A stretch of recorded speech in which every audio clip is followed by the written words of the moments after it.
What is going on, everyone? Welcome into Big Time Football Talk.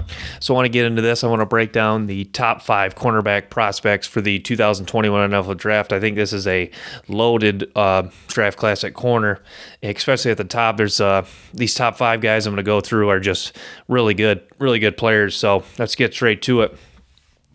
The first one is Caleb Farley from Virginia Tech.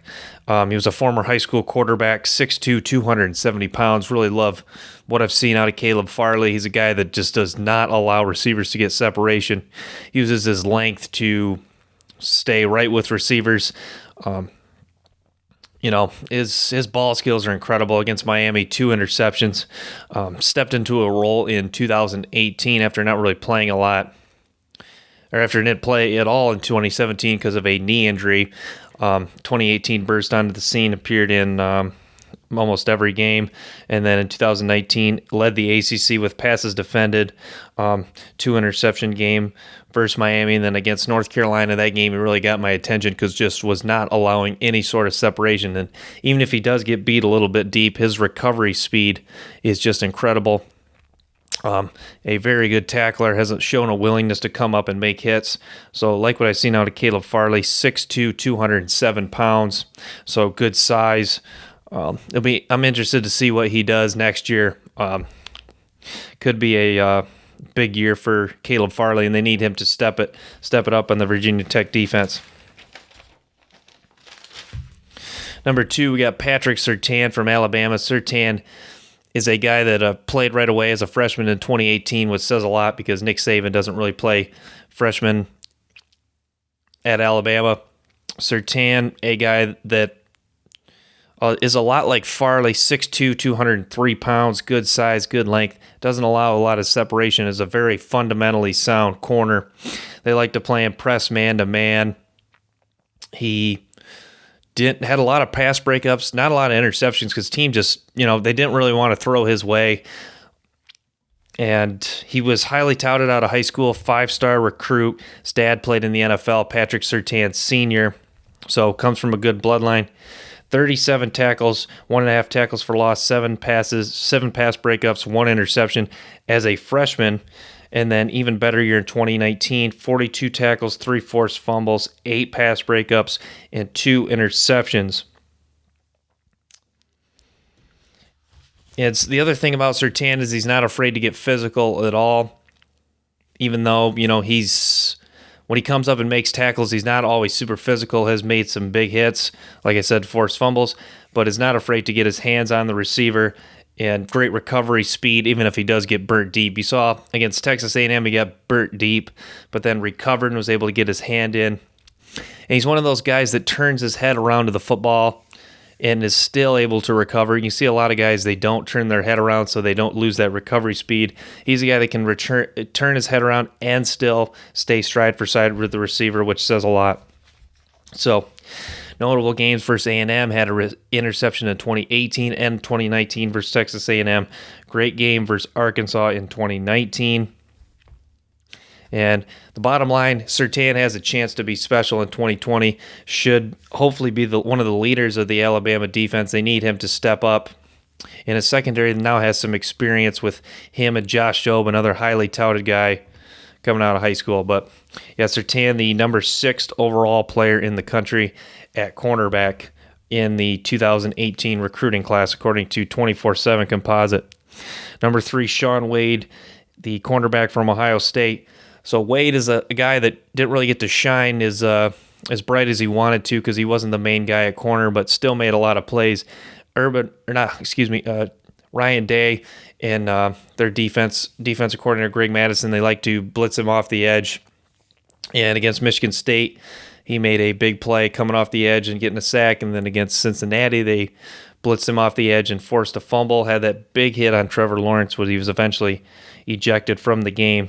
But Wade listed as 6'1", 194. Wade's a super talented guy that is just dying to get his chances. The number 1 corner for Ohio State, because obviously last year they had 2 guys get picked in the first round in Jeffrey Okudah and Damon Arnett. So yeah, like what I've seen out of Shaun Wade, He's good press man-to-man. Probably could even almost play him at safety. He loves to come up and hit. That's what I like out of Shaun Wade. Very physical corner, will get his hands on receivers. But more people are anxious to see him take the number one role in matchup against some of the better wide receivers in the Big Ten, because playing slot last year, he was seeing usually the number 2, number 3 corner. That's why this year is a big year for Shaun Wade, and pro scouts are dying to evaluate him as the number 1 corner on the end. Number 4 is Paulson Adebo, cornerback from Stanford, 6'1", 192-pound corner. Adebo did not see any action as a freshman, but broke out in 2018 when he had 4 interceptions, 1 forced fumble, 64 tackles, and 5 tackles for loss. Adebo is a guy that is not afraid to come up and make hits. Had a big hit against Oregon, had that incredible interception versus Cal. I think it was 2018. Had that incredible one-hand interception against Cal. So a lot of his interceptions coming from just obviously being in the right place at the right time, but having great hands to go along with it. But yeah, Debo is a guy. The knock on Debo is I like that he uses his length to his advantage. He's got super long arms at what's he listed at 6'1". Yeah, 6'1", 192. Like I said. Excuse me, but tries to rely on that length too much. He allows a little bit too much separation at times, which is something he needs to improve on. Not super fluid hips, which is kind of concerning, but he does everything else pretty well, and from what I've heard, he's a humble, hard-working player, so hopefully he could make up for that by improving in other areas, because some of the guys that aren't really have fluid hips, it's not something you could improve on, maybe, but I guess we'll see.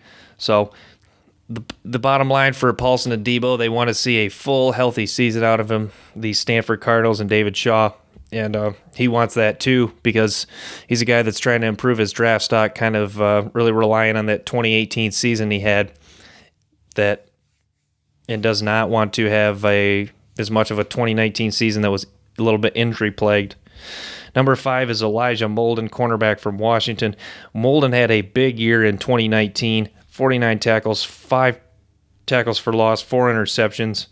Molden is a guy who's played all 3 years at Washington and really broke out this year in 2019. A physical corner who just made a lot of plays. He's a guy that just seems to be always around the football when I watch tape on Elijah Molden. Does a great job of getting off blocks and loves to come up and make tackles. Like I said, right position, right time.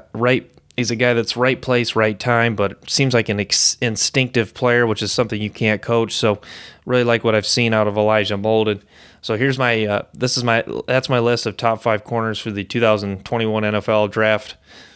Make sure to comment below if you guys enjoy these videos. I want to keep doing some more NFL draft breakdowns. This is something I really enjoy. I really like evaluating players, seeing some of their strengths and weaknesses, and because I love the NFL draft. I love when college football and NFL football come together. So if you guys enjoy this videos, comment below. Thanks for tuning in to this episode of Big Time Football Talk. Until next time, peace.